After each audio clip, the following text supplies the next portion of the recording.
이제 네가 하고 싶은 걸 해. 그래도 괜찮아.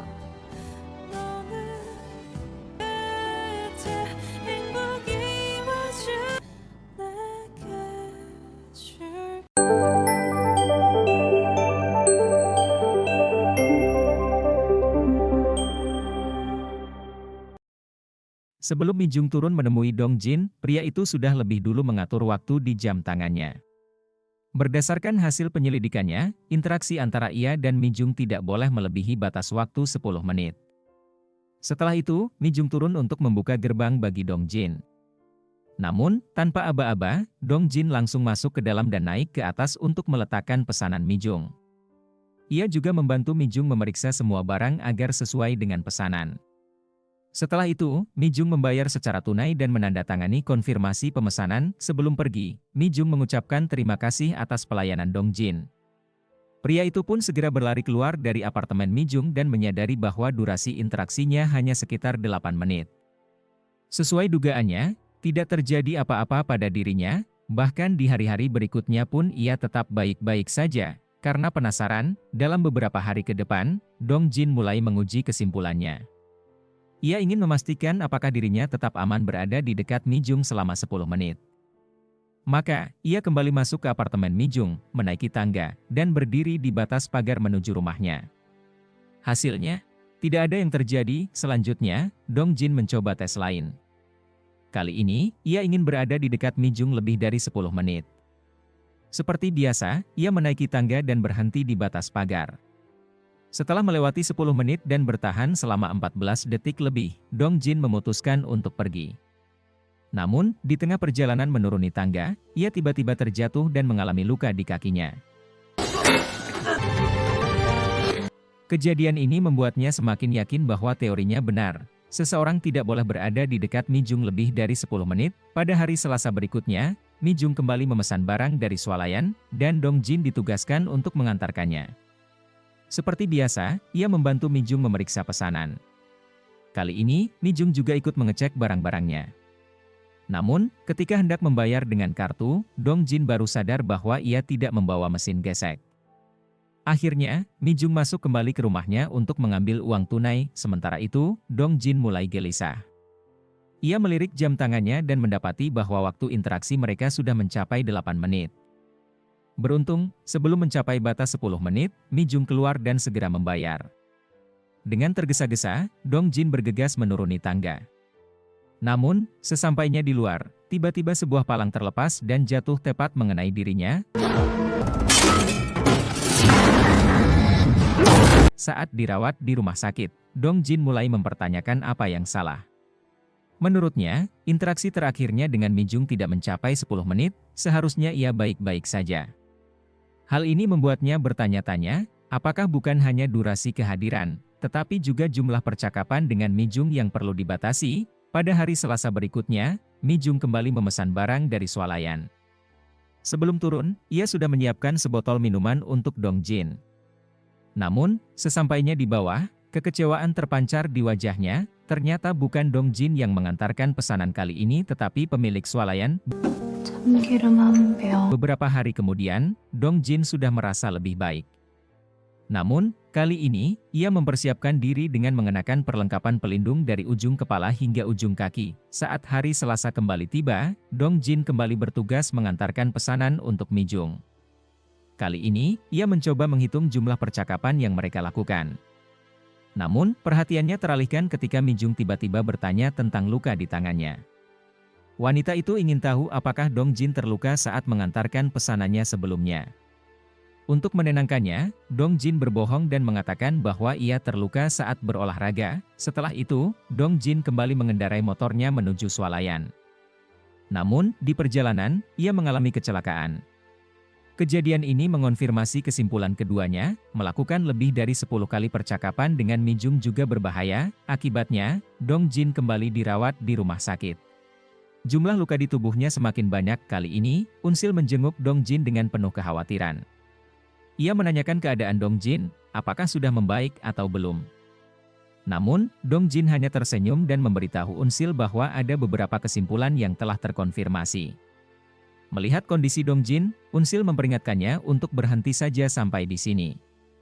Namun, tampaknya Dongjin tidak ingin menyerah begitu saja. Setelah beberapa waktu berlalu, Dongjin akhirnya pulih sepenuhnya.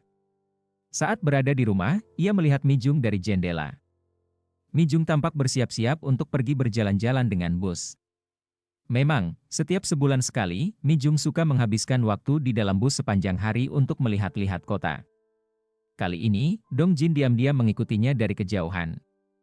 Ia bahkan naik bus yang sama, tetapi memilih duduk di bagian paling belakang, sementara Mijung duduk di bagian depan. Jarak di antara mereka sekitar 11 meter, yang menurut Dongjin cukup aman. Menjelang malam, seorang nenek naik ke dalam bus. Karena bus penuh, Mijung menawarkan kursinya kepada sang nenek, sehingga ia harus berdiri. Kini, jaraknya dengan Dongjin menjadi lebih dekat, sekitar 5 meter. Melihat itu, Dongjin segera menyetel timer di jam tangannya. Ia bertekad turun di perhentian selanjutnya. Namun, jalur yang dilewati bus itu terjebak kemacetan.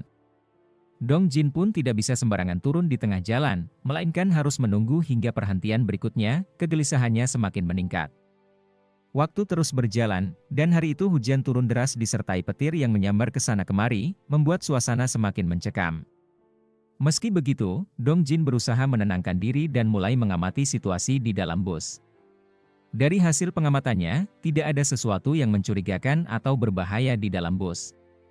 Namun, yang menjadi masalah adalah truk di samping bus mereka.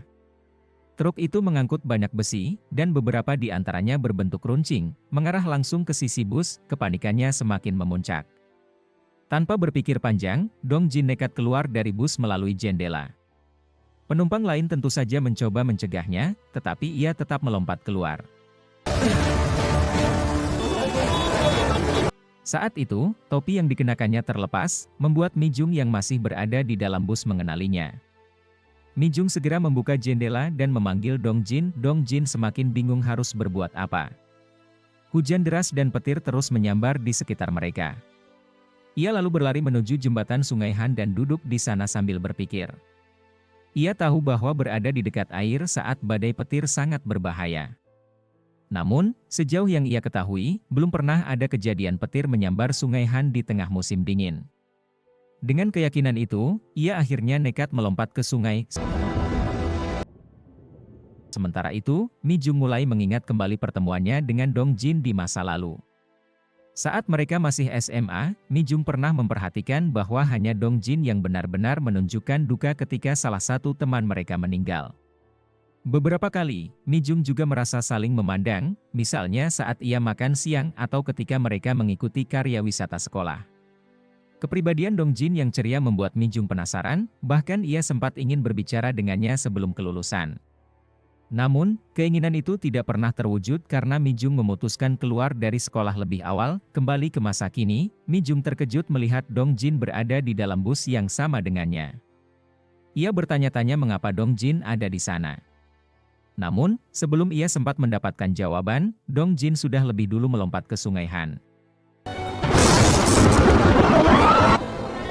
Beruntung, ambulans datang dengan cepat untuk menyelamatkannya. Mijung, yang masih berada di atas jembatan, menyaksikan kejadian itu dengan perasaan campur aduk. Di tempat lain, Unsil menerima telepon dari tim penolong yang memintanya segera datang ke rumah sakit karena sesuatu telah terjadi pada Dongjin. Dengan panik, ia segera bergegas ke sana.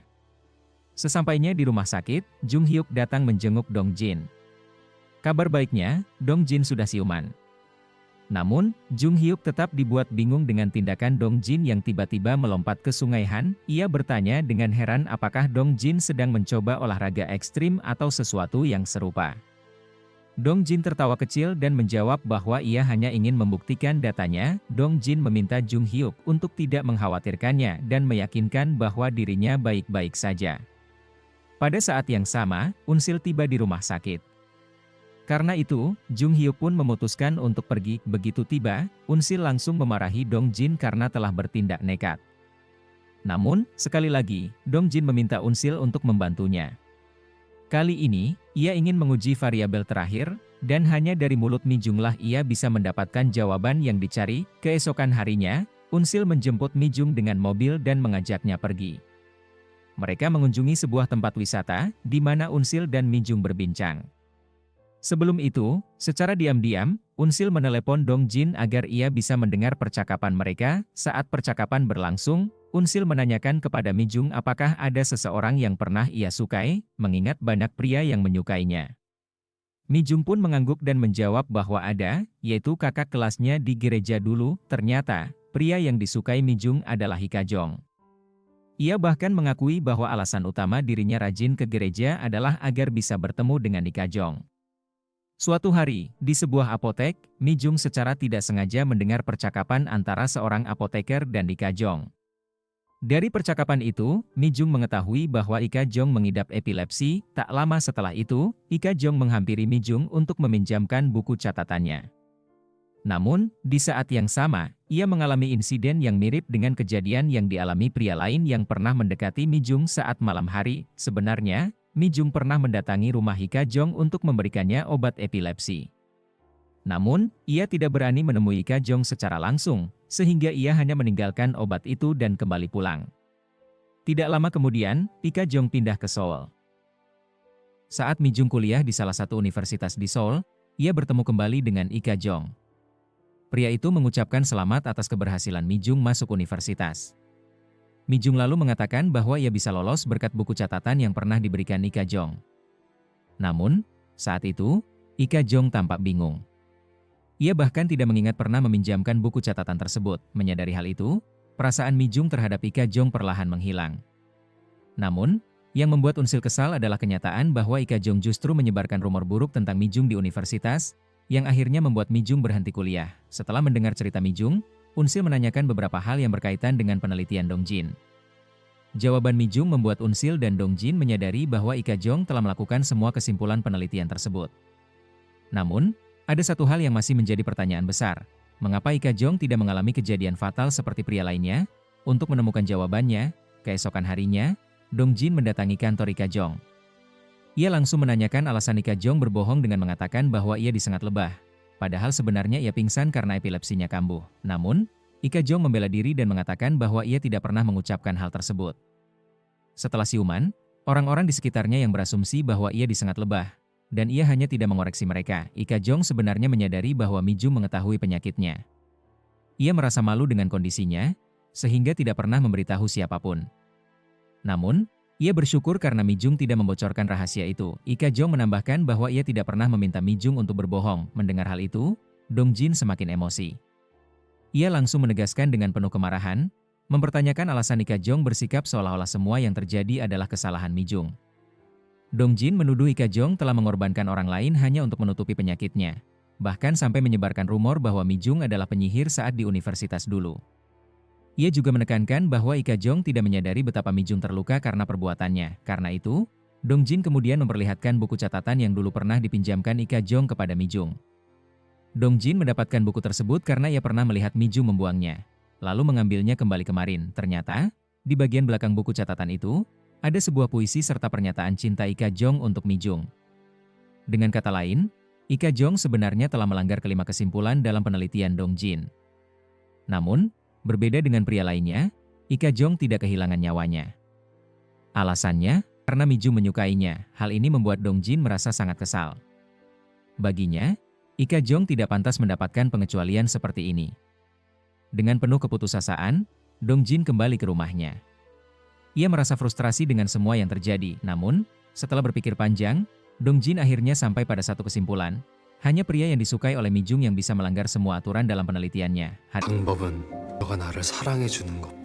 Hari-hari berikutnya, Dong Jin mulai melatih fisiknya dengan sangat keras. Dong Jin memutuskan untuk mengambil keputusan besar, mempertaruhkan segalanya agar Mijung bisa menyukainya. Sebelum menjalankan rencananya, Dong Jin mengirim pesan kepada Jung Hyuk, memberitahunya bahwa ia akan menemui Mijung. Ia juga mengirim pesan kepada Unsil, mengungkapkan rasa terima kasihnya atas semua bantuan yang telah diberikan. Setelah itu, Dong Jin menulis kalimat "Shine on you" di jendela rumahnya, lalu berkemas dan meninggalkan ponselnya di dalam rumah. Dengan koper di tangannya, ia pergi menuju apartemen Mijung. Setelah sampai, Dong Jin menyetel timer di jam tangannya, lalu naik ke rumah atap tempat Mijung tinggal. Di sana, sambil menghitung jumlah percakapan mereka, Dong Jin akhirnya mengungkapkan sesuatu yang mengejutkan dengan mengatakan bahwa dirinya adalah kurir pengantar yang datang pada hari sebelumnya. Ia juga mengeluarkan sebuah kotak, lalu berkata bahwa itu adalah hadiah dari teman-teman mereka di kampung halaman sebelum pergi. Dong Jin meminta Mi Jung untuk menjalani hidupnya seperti orang normal lainnya. Setelah percakapan mereka melewati batas 10 kali, Dong Jin akhirnya pergi meninggalkan apartemen Mi Jung. Namun, saat ia berjalan keluar, tiba-tiba sebuah truk melaju kencang ke arahnya. Apakah Dong Jin akan selamat?